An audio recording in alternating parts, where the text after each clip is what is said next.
Sede de cultuá-lo nessa noite e de poder nos reunirmos como igreja dele, lavada e remida pelo sangue de Jesus.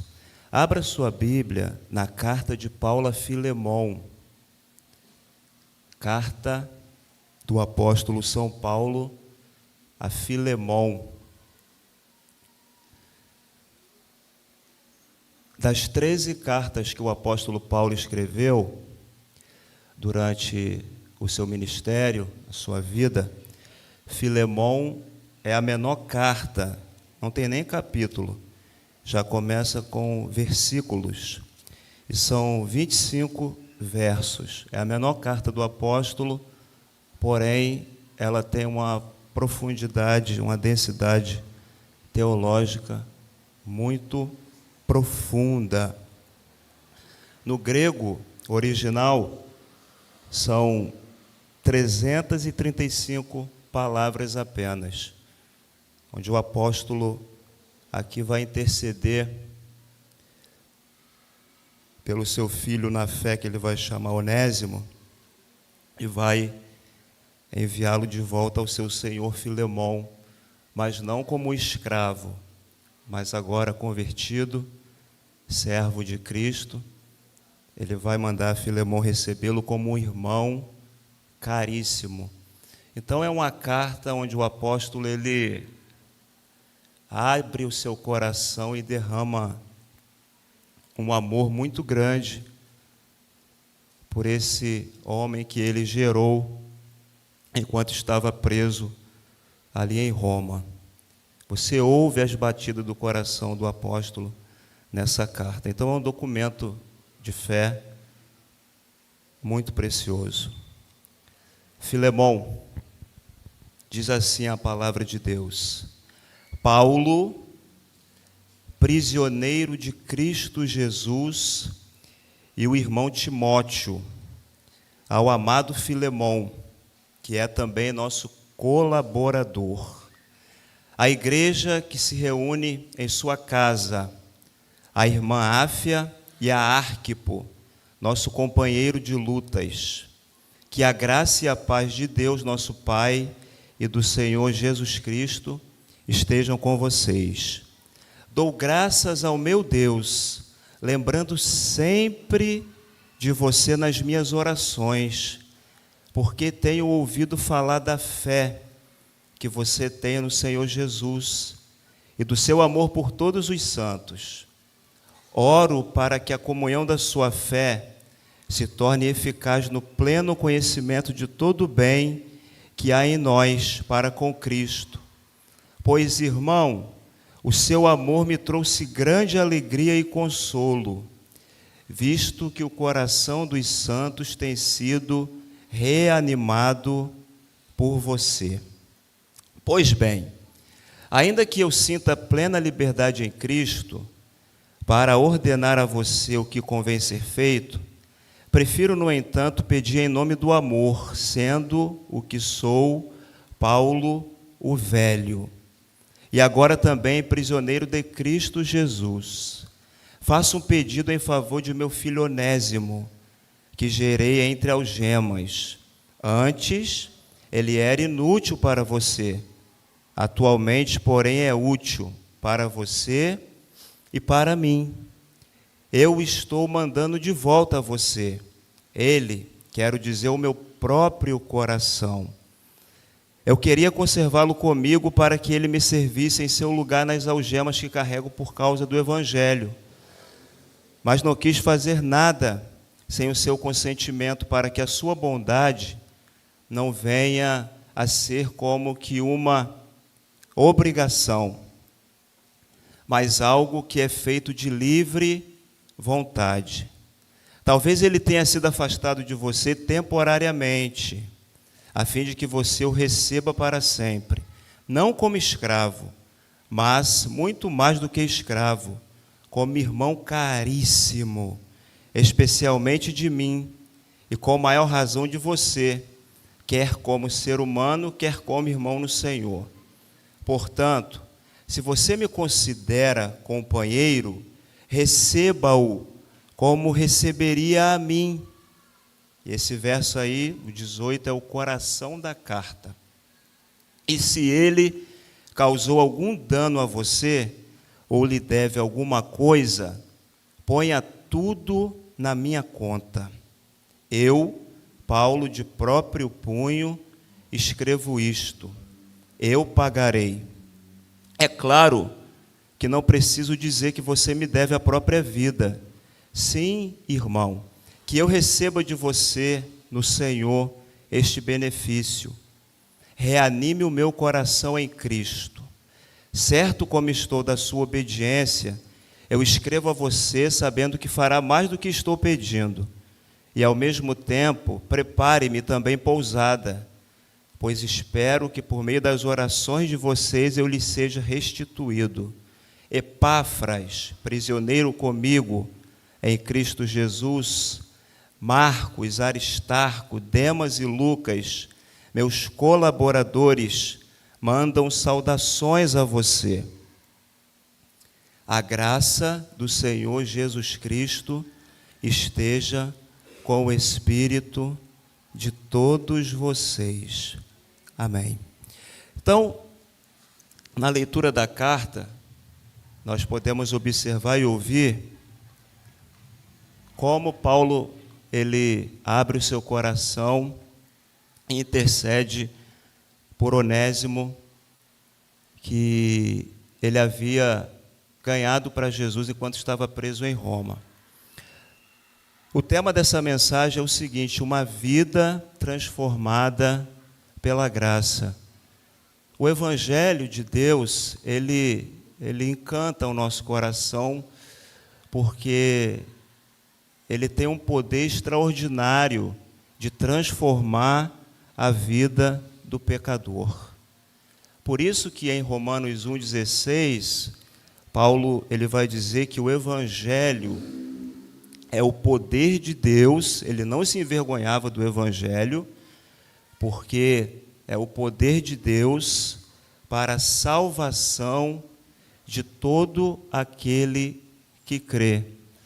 Por isso que, se você fizer uma leitura do Novo Testamento, a pregação apostólica era baseada, era fundamentada na morte e na ressurreição de Cristo, porque ali está a pureza do Evangelho. Então, quando Paulo, Pedro, os demais apóstolos ali no início da igreja, eles pregavam essa mensagem, era o conteúdo da mensagem apostólica, a morte e a ressurreição de Cristo. E isso comunica para nós hoje que também essa deve ser a mensagem central da igreja, é pregar o Evangelho, é pregar as boas novas de salvação em Cristo. A grande ideia dessa carta, como eu falei, pequena, mas de uma densidade teológica muito profunda, a grande ideia é a seguinte: o Evangelho de Deus transforma vidas e restaura relacionamentos. Então nós vemos aqui alguém que havia furtado o seu Senhor, mas que teve um encontro com Cristo, teve a sua vida transformada pelo Evangelho e o relacionamento com o seu Senhor restaurado. A estrutura da carta, ela é bem simples. Se você fizer uma leitura dela, você vai ver que do verso 1 ao 3, Paulo faz uma saudação afetuosa. Do verso 4 ao 7, Paulo dá testemunha acerca de Filemão. Do verso 8 ao 22, Paulo intercede em favor de Onésimo.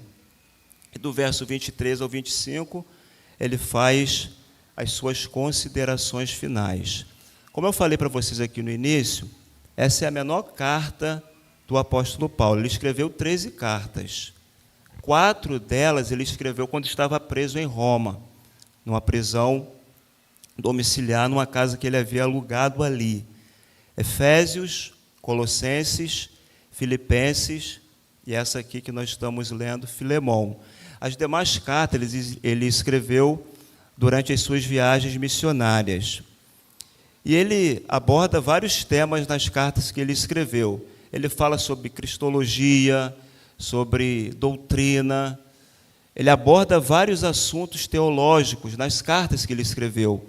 Mas nessa aqui, Paulo, ele abre o seu coração e ele intercede em favor de Onésimo, que era um escravo que, num momento de fraqueza, os historiadores dizem que ele furta o seu senhor e foge para Roma, e lá é preso, e por providência divina, ele cai na prisão, na mesma prisão que estava o apóstolo Paulo.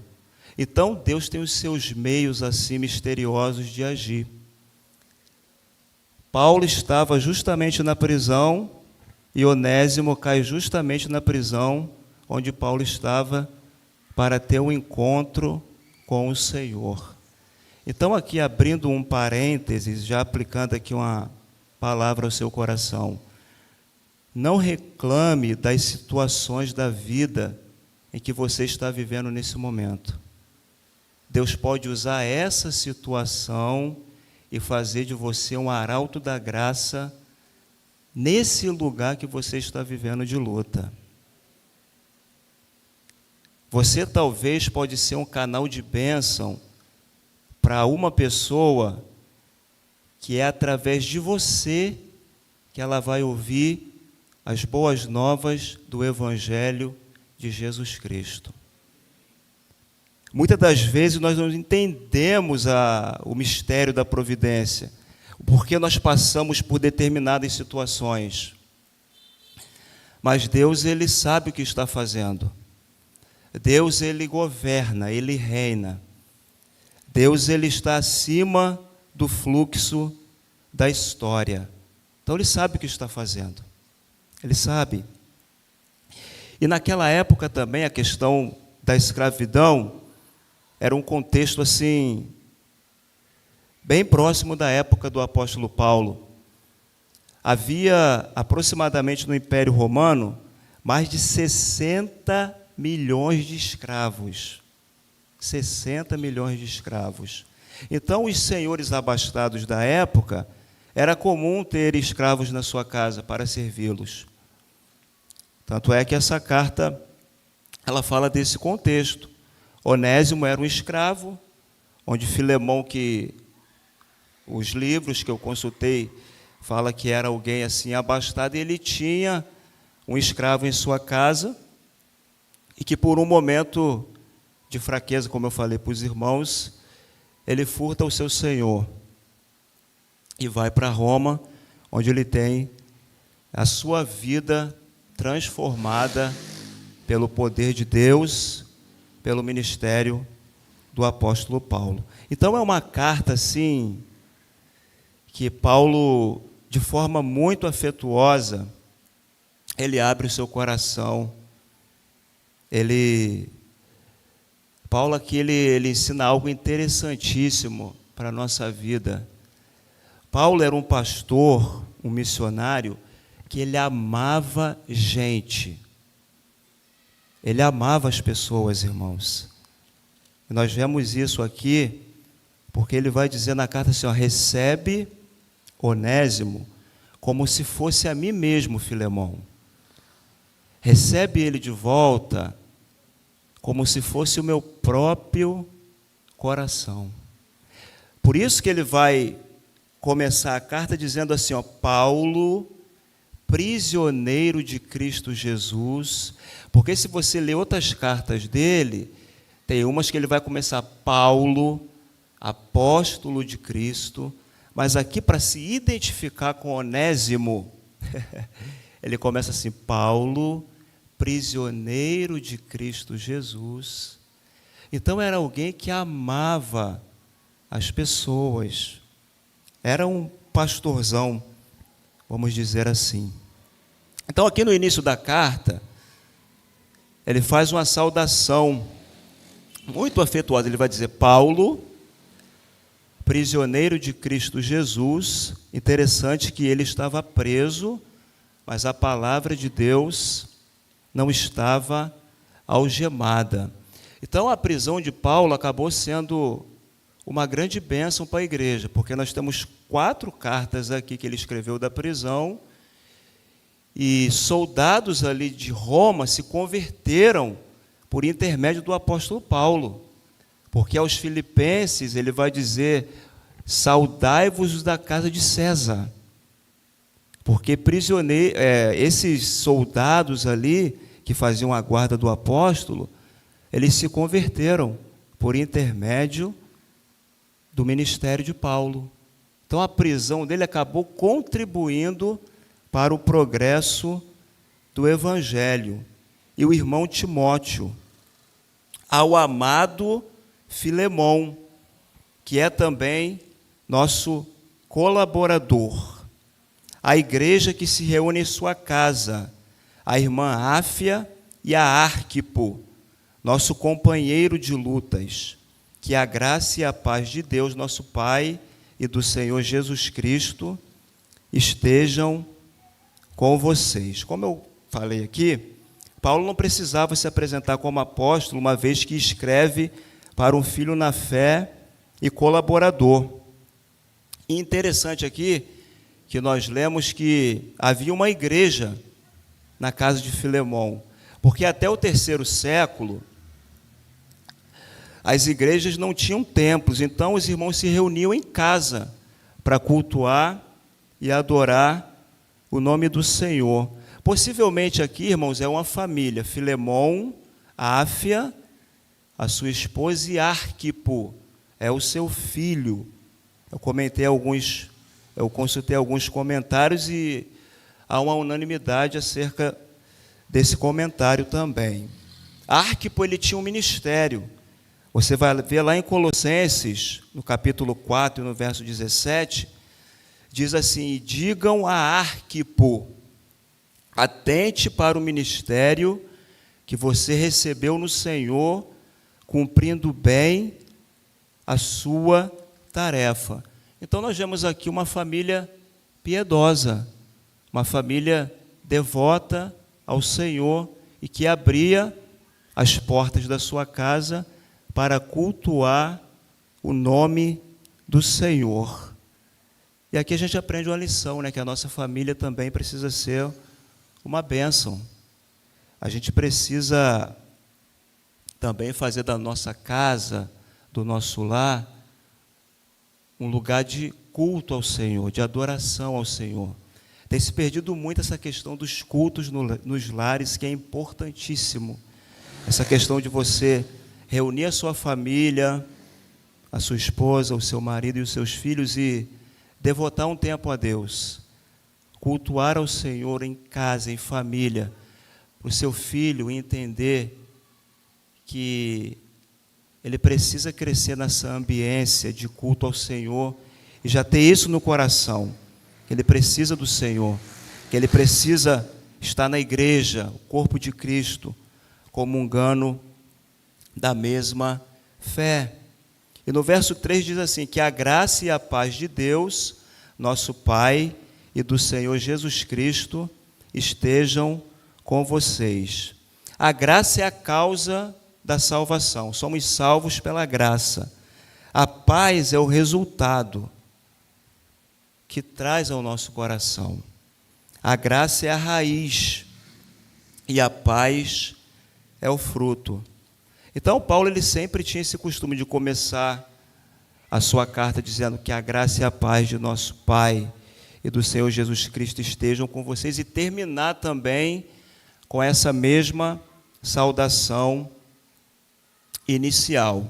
Então, aqui do verso 1 ao 3, nós temos uma família piedosa, temente a Deus, que servia ao Senhor. Então, do verso 4 ao 7, Paulo ele vai dar testemunho acerca de Filemão. Ele vai dizer assim: dou graças ao meu Deus, lembrando sempre de você nas minhas orações. Paulo sempre cultivava uma vida de oração pela igreja e pelos irmãos.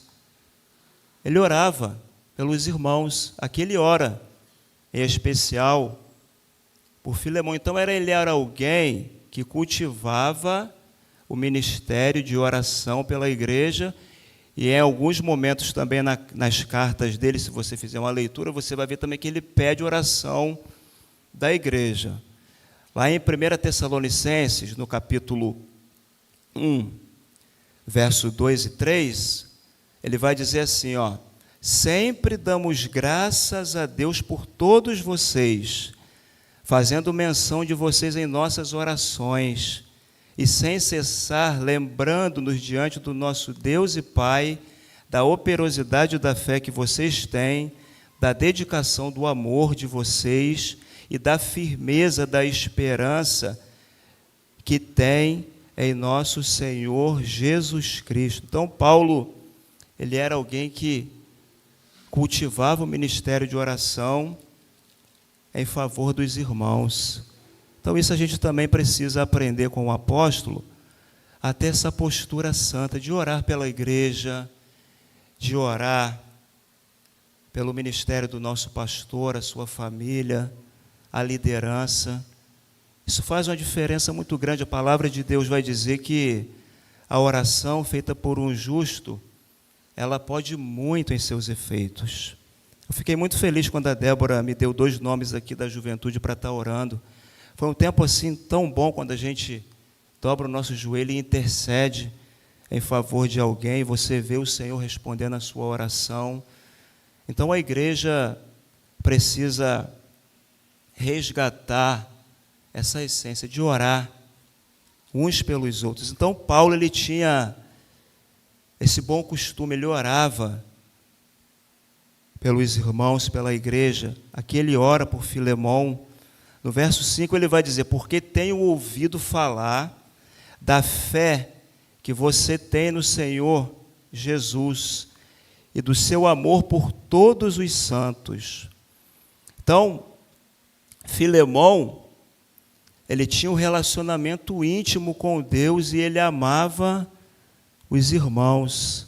Ele tinha uma fé genuína no Senhor, o texto vai dizer, e ele amava os santos, ele amava os irmãos da igreja. Ele nutria esse sentimento de comunhão, de coinonia. Filemão abria as portas da sua casa para comungar da mesma fé com os irmãos, e devia ser algo maravilhoso ali. Paulo vai continuar no verso 6 dizendo, oro para que a comunhão da sua fé se torne eficaz no pleno conhecimento de todo o bem que há em nós para com Cristo. Pois, irmão, o seu amor me trouxe grande alegria e consolo, visto que o coração dos santos tem sido reanimado por você. Então, Filemão, irmãos e irmãs aqui presentes, ele amava os irmãos. O texto vai dizer que o coração dos santos era reanimado por ele. Era o encorajador, vamos dizer assim. E essa postura de Filemão me vem à mente o texto lá de João 13, 34 e 35, que diz assim, eu lhes dou um novo mandamento, que vocês amem uns aos outros, assim como eu os amei, que também vocês amem uns aos outros.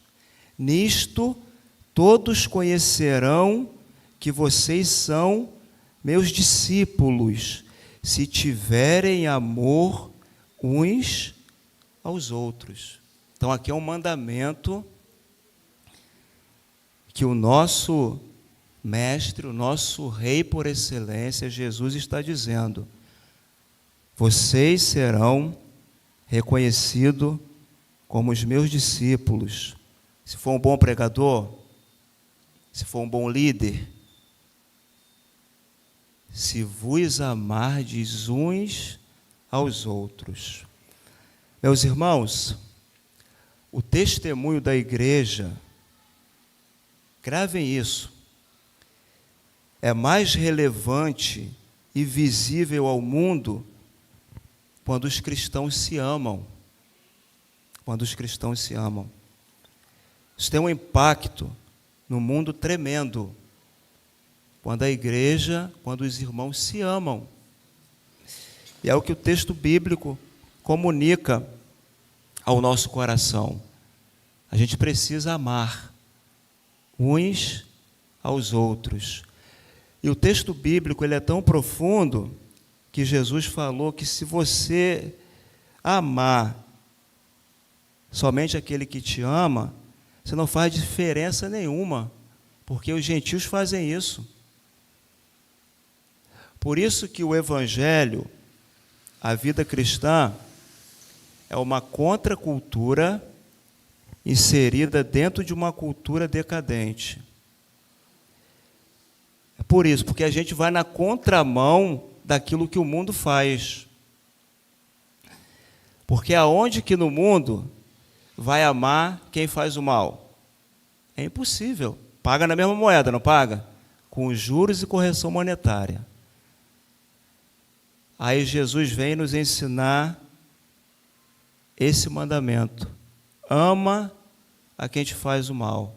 E ele exemplificou isso quando na cruz do Calvário ele orou: Pai, perdoa, porque eles não sabem o que estão fazendo. Ele está morrendo, ele está sendo crucificado, mas está liberando perdão, misericórdia, graça.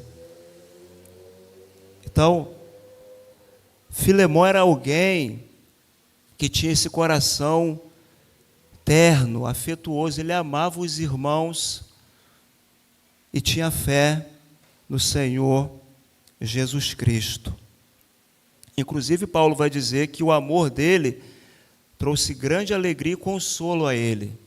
Então, era alguém que encorajava, que estava junto. Se ele vivesse em nossos dias, ele ia mandar uma mensagem para o irmão que está um tempo sem vir à igreja, o irmão que está enfermo, ele iria visitar, por conta desse amor que ele nutria pelos irmãos. Então, agora do verso 8 ao 22, Paulo ele vai interceder por Onésimo. Ele vai abrir o seu coração aqui.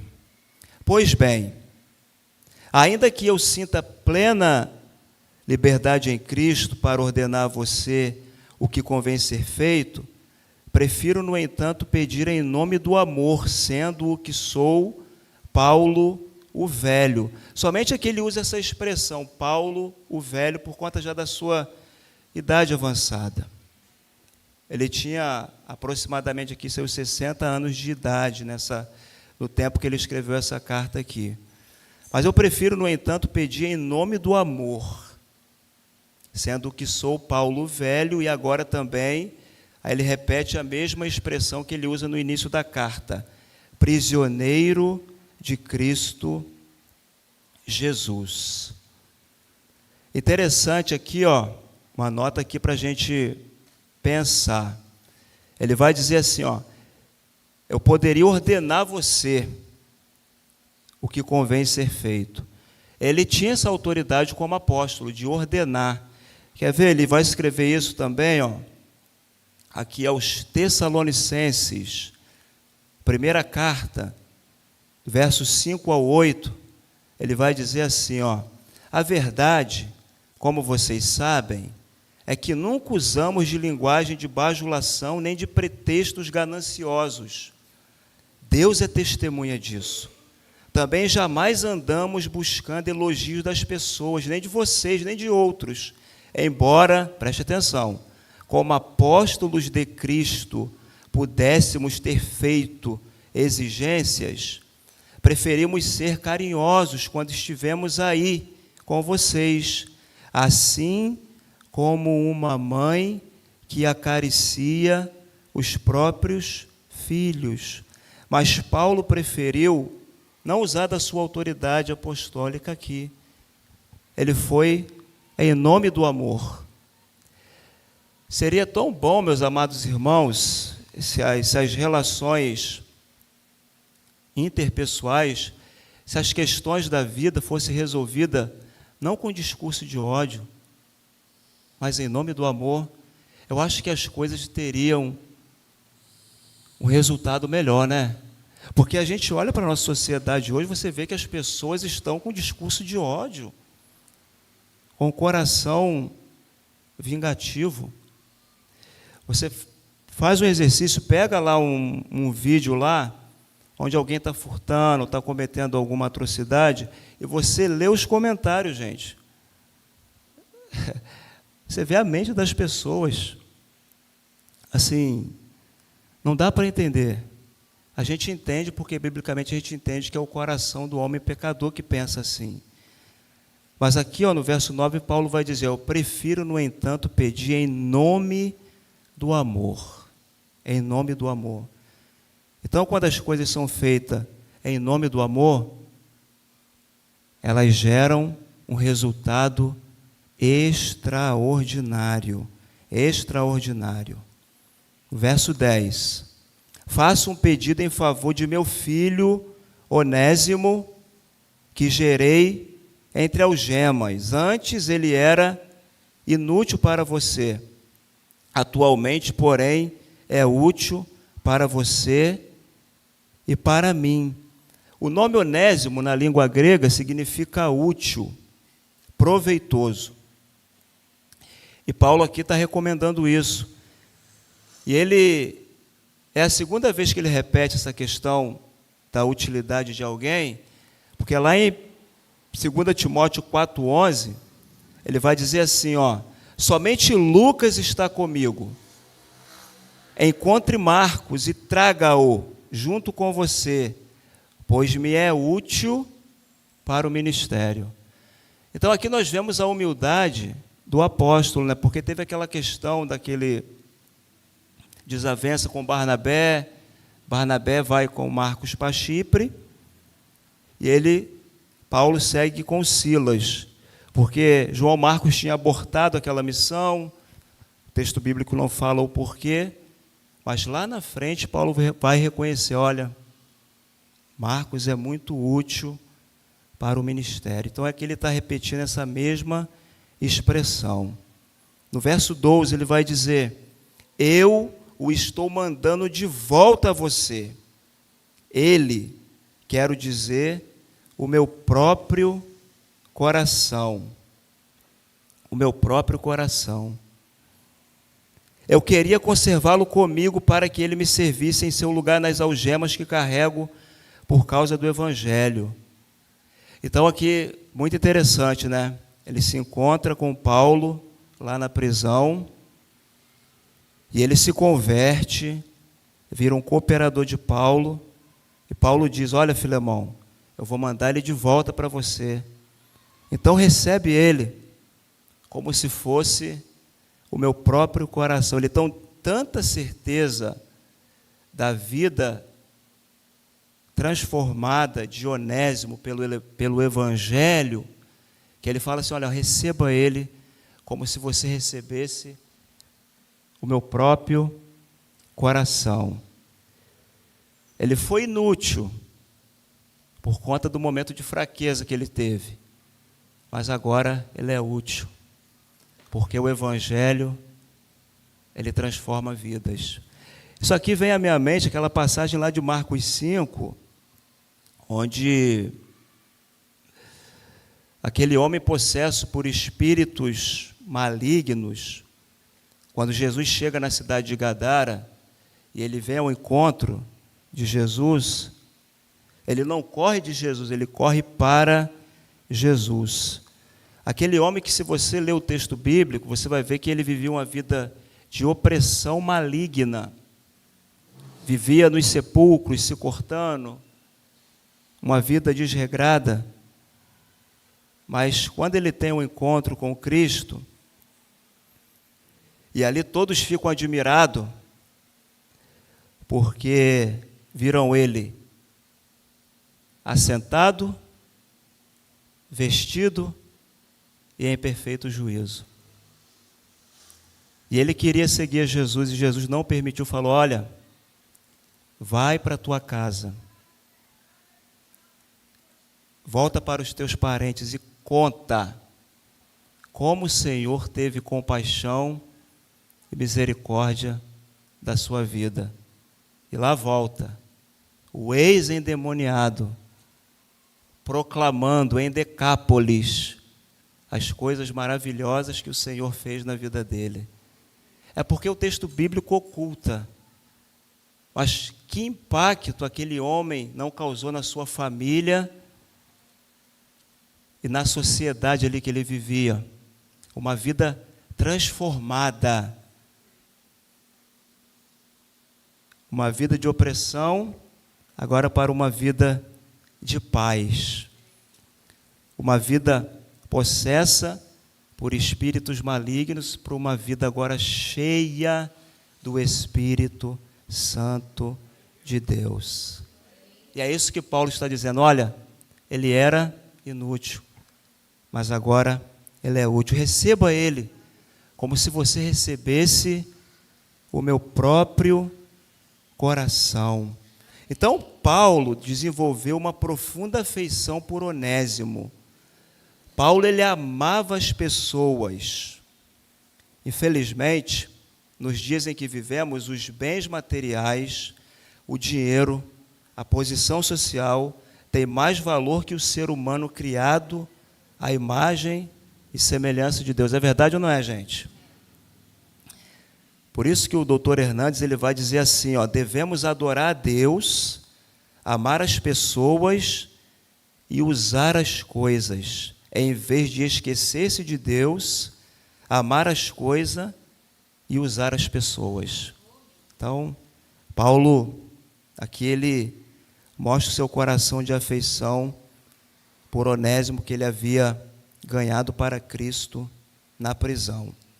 No verso 14 ele vai dizer, mas não quis fazer nada sem o seu consentimento, para que a sua bondade não venha a ser como que uma obrigação, mas algo que é feito de livre vontade. Então aqui Paulo está demonstrando assim, um coração muito sensato, ele não está forçando nada, ele quer que tudo se resolva na base do amor, da cordialidade. Talvez ele tenha sido afastado de você temporariamente, a fim de que você o receba para sempre. A essa parte aqui do verso 16, 17 e o 18, é algo assim que é de uma profundidade lindíssima, lindíssima, lindíssima. Não como escravo, mas muito mais do que escravo. E olha só o termo que ele vai usar, como irmão caríssimo. O que eu acho lindo no Evangelho é uma coisa assim que foge à nossa compreensão. Alguém que vive uma vida desregrada lá fora, que comete coisas que só Deus não duvida, que dificilmente a sociedade aceitaria, mas quando ele entra naquela porta ali e ouve a mensagem do Evangelho e é convencido pelo Espírito e se converte, após a sua conversão nós chamamos de irmão. Chega até a arrepiar, gente.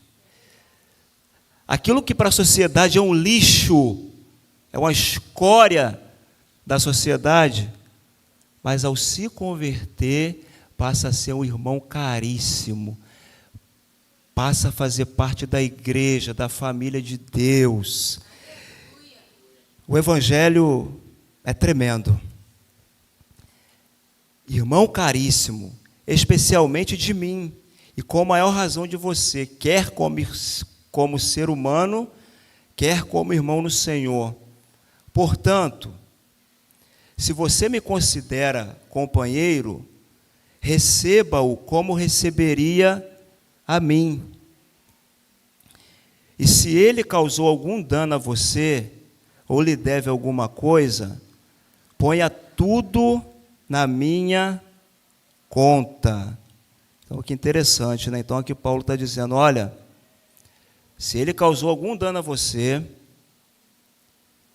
Você pode receber ele como se você estivesse recebendo o meu próprio coração, como se fosse a mim mesmo, e se ele causou algum dano a você, você pega tudo que ele fez e põe na minha conta.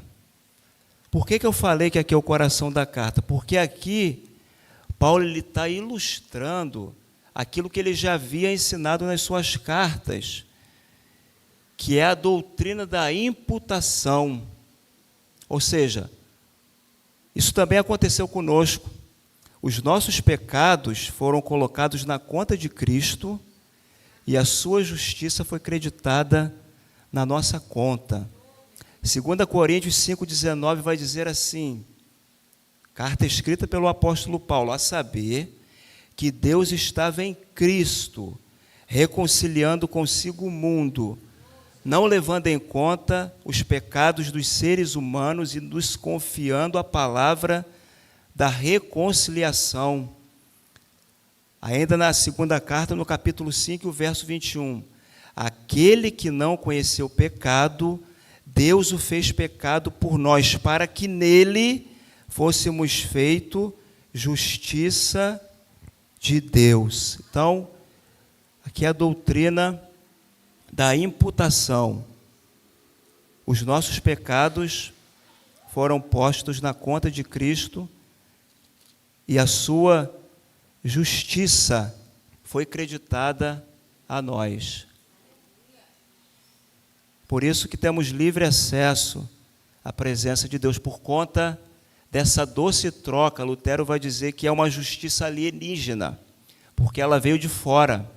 Porque nenhum ser humano tem justiça própria. Nós recebemos essa justiça de Deus por conta da obra de Cristo em nosso favor.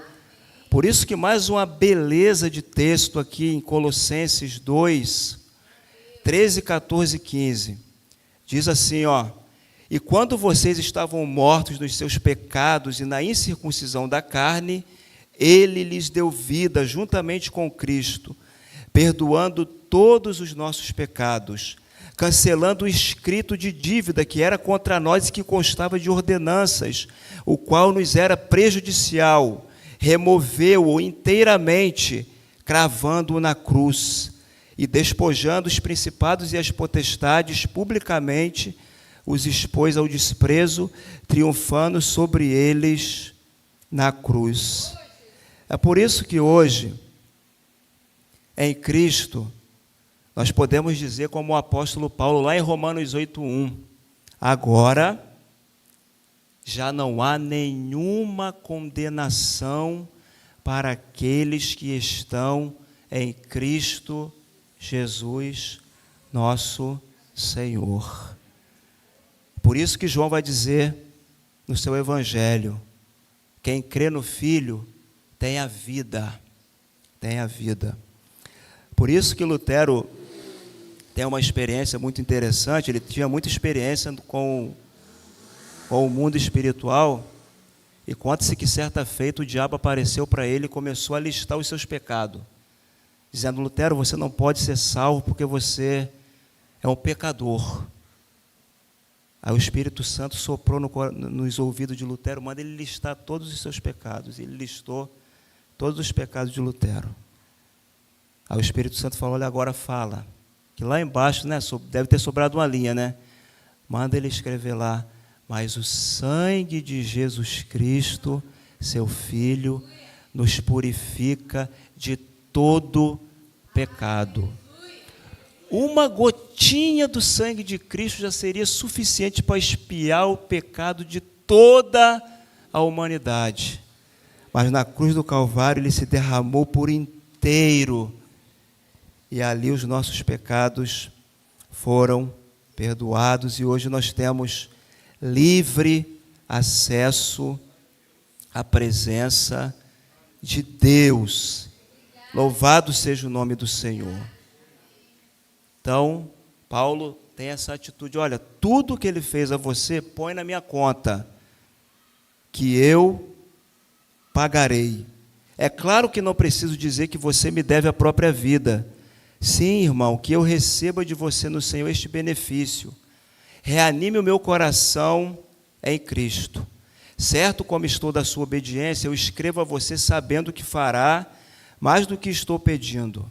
E, ao mesmo tempo, prepare-me também pousada, pois espero que, por meio das orações de vocês, então, como eu disse aqui no início da mensagem, Paulo orava pelos irmãos, mas também carecia da oração da igreja, eu lhe seja restituído. E aqui nas considerações finais, ele vai listar os companheiros dele de ministério. Outra coisa também interessante no ministério do apóstolo Paulo é que ele citava os seus companheiros pelo nome. Isso é interessante. Se você ler o final da carta aos Romanos, você vai ver lá uma lista de nomes que ele vai dizendo de pessoas que ombrearam com ele no ministério. Então, era alguém que sabia valorizar os irmãos na fé. E aqui ele vai dizer, Epáfras, prisioneiro comigo em Cristo Jesus. Esse Epáfras foi o fundador da igreja de Colossos. Marcos, Aristarcos, Demas e Lucas, meus colaboradores, mandam saudações a você. E ele vai terminar a carta da forma que ele começa. A graça do Senhor Jesus Cristo esteja com o espírito de todos vocês. Então, o que essa carta tem a nos ensinar? Duas aplicações aqui, uma conclusão para a gente encerrar. Temos que amar as pessoas. Elas são imagem e semelhança de Deus. Então, aqui o apóstolo Paulo, Filemão, ele nos ensinam isso, a amar as pessoas. Elas são imagem e semelhança de Deus. E no nosso contexto de igreja, isso precisa ser muito mais estreito. O amor uns pelos outros. Segundo, o Evangelho é o poder de Deus que transforma vidas.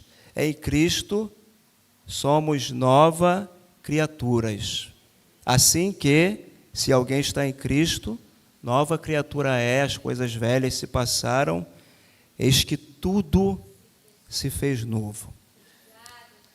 A conclusão, eu vou falar aqui uma fala de Lutero, que ele diz algo muito interessante, eu tenho que concluir com essa fala dele. Ele diz assim, Lutero disse que todos nós somos onésimos. Então, todos nós somos onésimos. Por quê? Todos nós éramos escravos do pecado. Todos nós andávamos errantes. Todos nós andávamos perdidos e fomos achados. Estávamos condenados e fomos libertados. Estávamos mortos e recebemos vida. Nossa salvação não é resultado do nosso mérito, mas pura expressão da graça. Nada somos, nada temos, nada merecemos. Porém, Deus, por sua graça, nos amou, nos alcançou, nos libertou, nos transformou, nos adotou como seus filhos amados, membros de sua bendita família, que é a igreja do Deus vivo, coluna e baluarte da verdade. Todos nós um dia fomos onésimos, inúteis nesse mundo, mas aí o Senhor veio ao nosso encontro e nos atraiu para si com cordas de amor. E hoje somos filhos de Deus por adoção em Cristo. É um privilégio ou não é? Amém? Vamos orar?